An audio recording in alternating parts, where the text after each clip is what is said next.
बाकी पैसे कहाँ है? बाकी सामान कहाँ है? बाकी बच्चे कहाँ हैं?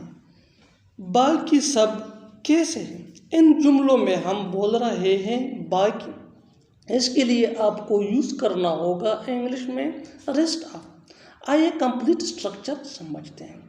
WH family plus helping verb plus rest of the plus other words. WH family mean what, where, how, who etcetera. आगे डिटेल से समझाता हूँ मिसालों से। बाकी पैसे कहाँ है? Where is the rest of the money? Where is the rest of the money? Where ये हमारा WH वर्ड है, इज ये हेल्पिंग वर्ब है। बाकी सामान कहाँ है?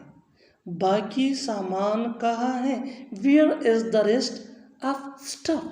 Where is the rest of stuff? Where ये WH फैमिली वर्ड है। बाकी बच्चे कहाँ हैं? बाकी बच्चे कहाँ हैं? Where are the rest of children? Where are the rest of children? बाकी सब कैसे हैं? बाकी सब कैसे हैं? How are the rest of all?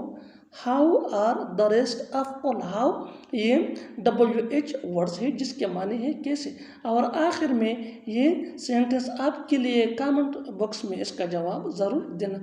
बाकी सब कब आएंगे? बाकी सब कब आएंगे? Subscribe English PS for more advance English sentence structure. Thanks माना।